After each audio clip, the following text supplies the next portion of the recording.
大家好，歡迎返嚟我嘅 channel， 我係啫喱。今日我會用雪耳同大家分享一款止咳、潤肺又養顏嘅湯水嘅。而家呢，我會用清水浸開咗啲雪耳先啦，大概需時20分鐘左右啦。雪耳呢，佢唔單止係可以養顏潤膚啦，而且呢，佢仲有清肺熱同埋止咳嘅功效㗎噃。尤其呢，係乾燥嘅秋天，呢個湯水就最啱飲㗎啦。一條嘅粟米啦，咁粟米嘅粟米黃素咧係可以幫我哋預防眼睛嘅黃斑部病變嘅。好似我呢啲成日都對住電子產品嘅人士咧，我會建議飲多啲粟米湯，保護翻自己嘅眼睛嘅。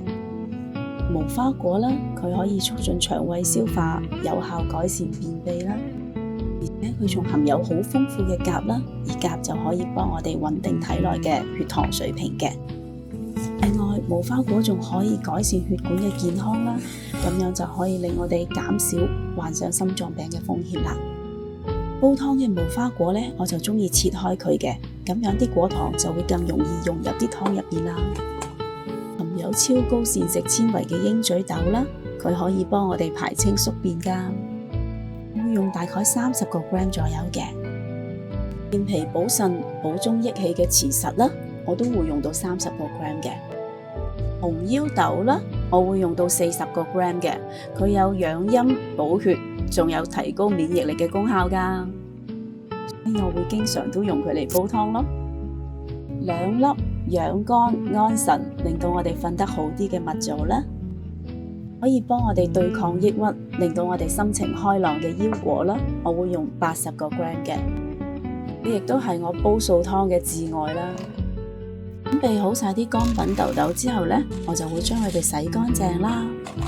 因為佢哋都係乾品啦，咁喺製作嘅過程中呢，難免會黐咗啲沙石啦、塵啦喺上面嘅。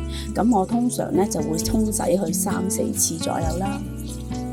為咗避免植物蛋白、鈣質同埋營養嘅流失啦，以上幾款乾品豆豆呢，喺煲之前我都唔建議去浸佢嘅。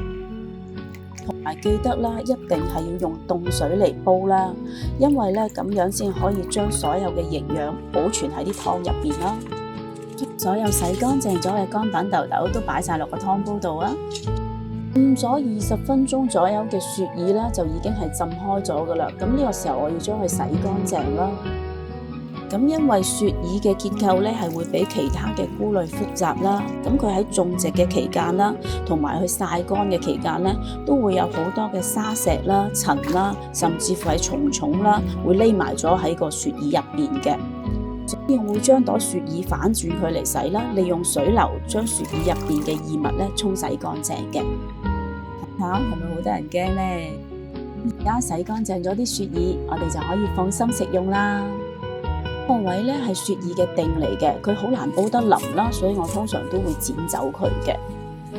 咧佢食起上嚟個口感唔係咁好咯，所以我每一次無論係煲湯或者係煲糖水咧，我都會將佢剪走佢咯。剪走咗個定之後咧，我就順手將啲雪耳咧剪成細細朵啦。一陣間咧，無論係滗湯啦或者係食嘅時候咧，都會方便啲咯。仲有我呢度咧就準備咗80個 gram 嘅蟲草花啦。咁蟲草花嘅功效咧，佢唔單止係降血壓啦，而佢最勁嗰樣嘢咧係佢可以降腦壓，係話咧佢對腦血栓啦、冠心病啦、手腳麻痹等等嘅症狀咧都係有緩解嘅作用噶噃。咁經常食用蟲草花咧，都係有非常之好嘅強身健體嘅功效啦。同埋嚟緊我都會拍多啲蟲草花嘅食譜啦，但係唔知各位中唔中意呢？麻煩你哋留言話我知啊。咁頭先大家應該都睇到啦，洗完蟲草花嘅水呢係黃色嘅，咁呢個係正常現象，大家唔使驚啊。我今日會用電子煲嚟煲湯啦，咁我呢度呢就加大概2.5 litre嘅水左右啦，跟住滾起計煲去90分鐘嘅。話咁快啲湯就已經煲好咗啦。用蟲草花煲出嚟啖湯真係好香啊！